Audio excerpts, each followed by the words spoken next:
Welcome to Sib Spot. Today's Reddit stories are from ChoosingBeggars. Story 1 is by Superfly. Next time, get up earlier. Years ago, when my wife and I were young in our careers, broke as heck, our oldest boy's only Christmas wish was a laptop computer. This was way out of our reach financially, so I had been looking everywhere for a good deal on one. I found an ad for a Radio Shack holiday special selling a pretty decent laptop for under $200 in their Black Friday sale. This was, at the time, an incredible price. I went down to the Radio Shack and chatted a bit with the staff to find out what to expect and how many they had. They admitted to me they only had one, and they only had one or two of their other doorbuster items. They opened at 5 a.m. and the guy I chatted with recommended that I arrive early if I wanted it. Okay, maximum effort. After our Thanksgiving dinner, I took a turkey-induced nap, and after we put the kids to bed, I head down to the strip mall with a book and a camp chair. I was the only one, so I sat up right by the door. It was after midnight before anyone else arrived, and people trickled in between then and about 3 a.m. Everyone was pretty chatty about what they wanted. At first, I was the only one who was there for the laptop. When it got closer to the opening, there were some different sorts of people showing up. Some trying to talk their way into line, buy a spot for $20 or whatever. About 4 a.m., a guy rolls up in a flashy car, some luxury brand I don't remember, and comes straight to the head of the line with his Starbucks coffee in hand. He gives me a story about how his kid has cancer, and that kid's only Christmas wish was that specific laptop. I tell the guy, sorry, but this was my kid's Christmas wish too, that's why I'm here. The guy keeps turning it up. He gets really mean and nasty about how selfish we all are, that we don't want to help a cancer kid, and gets right into my personal space.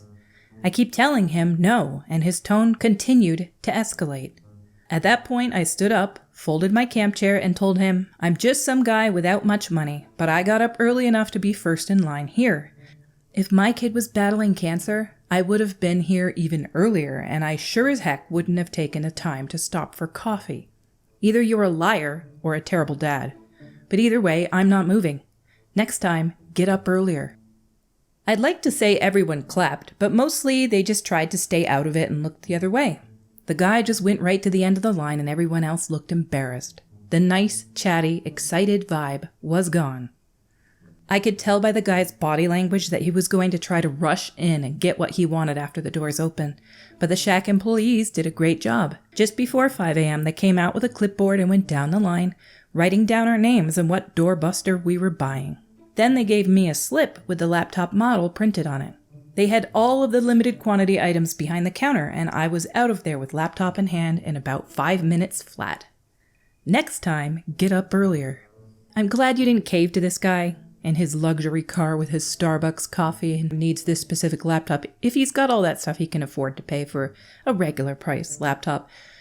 But am I the only person that hates Black Friday? I do not shop on Black Friday. What a terrible thing that we've created where people have to go before midnight and camp outside of a store just to get a cheap item that their kid wants for Christmas. Honestly, kid wanting laptops for Christmas to begin with is a little much sometimes. I can understand why the kid wants it, but it's just a terrible society that we live in, that Black Friday is a thing and people literally attack each other and get into fights and rip things out of each other's hands to get a deal on something. Our next Choosing Beggars story is by The Chaotic Storm. God bless you. Just kidding. F you. I do a bulk grocery run about once a month for non-perishables. As I was loading my purchases in my van, a man came up to me requesting money or food. I don't carry cash and told him as such. Instead, I offered him a box of 30 protein bars, which are super expensive, by the way, just a side note, asking if that was something he could eat. I figured they would be filling for a long time and wouldn't go bad, and he wouldn't require any tools to open. He said yes, took the box, thanked me with, God bless you, and walked away towards the store.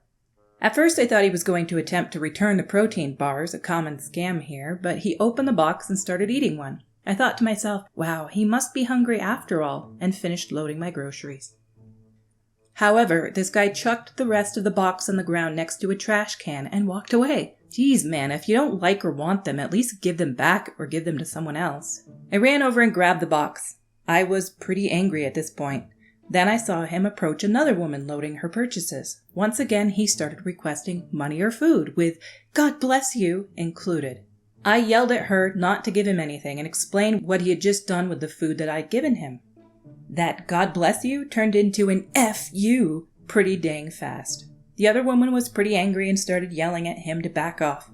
The beggar left when a male employee heard the ruckus and started walking our way.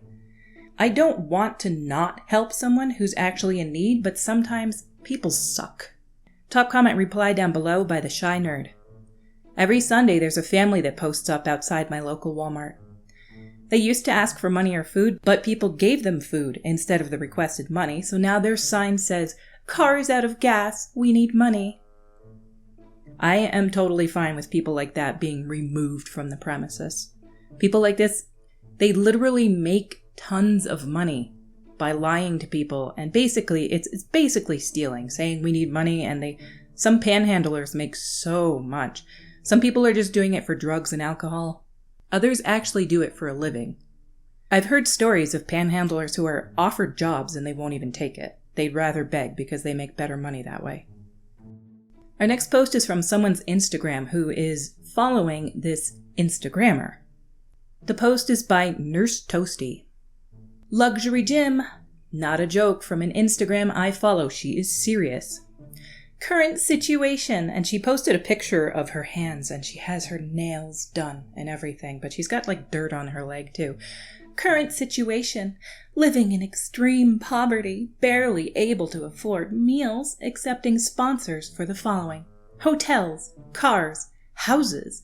Luxury gym memberships. Clothing and storage. Food. Can I say this as somebody who's doing a YouTube thing right now? A lot of people that are on Instagram are living below the poverty line. I think it was in China, there was an entire district of people living in their cars and filming themselves and trying to look like they're big, successful influencers, but they were all destitute and completely poor. There's some that are legitimate, there's some that are terrible, and there's some that are completely fake.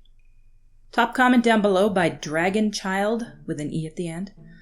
I love the wording here.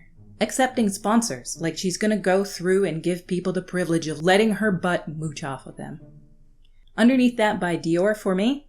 She's currently perusing resumes and interviewing hopeful candidates. She should have some lucky applicants chosen or follow-up interviews by Wednesday at the latest. Underneath that by Not That Easily.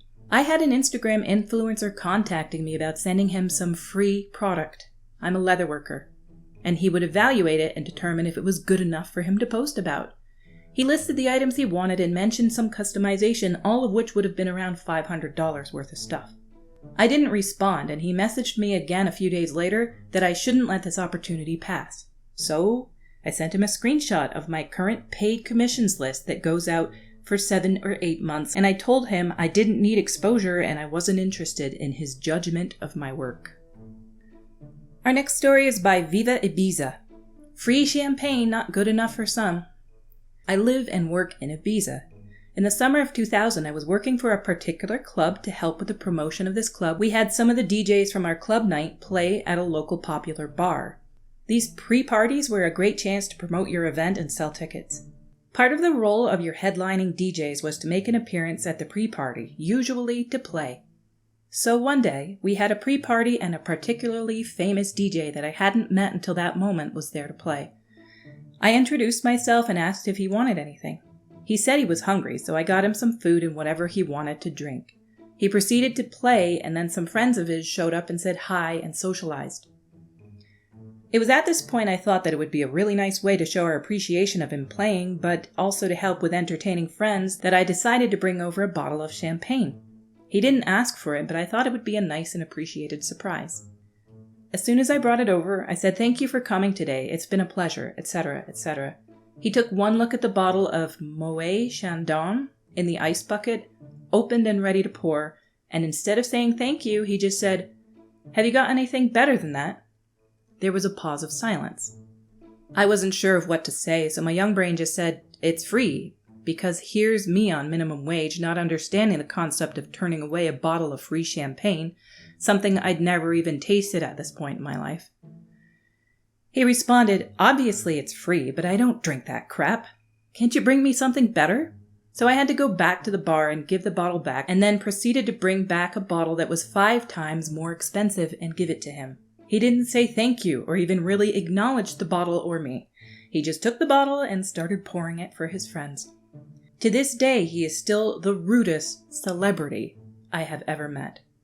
He probably thought it was standard procedure that you were bringing them cold drinks. Yes, it's free, but he thought you weren't doing it out of the kindness of your heart. He probably thought you were doing it for the establishment. So he didn't even offer you a thank you because of that. Still, it seems like the more famous you get, most of the time, the less of a good person you become.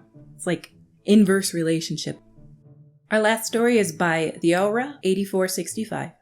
Saw the Rent My Tiny Cell post, so I decided to drop this one here too. 1-room rental in a single-family home. Room for rent is the master bedroom. Included is a walk-in closet and personal bathroom. Applications are required to be filled upon approval. A $40 non-refundable application fee will be required. We will check credit and rental history. Deposit and first month rent is required before moving in.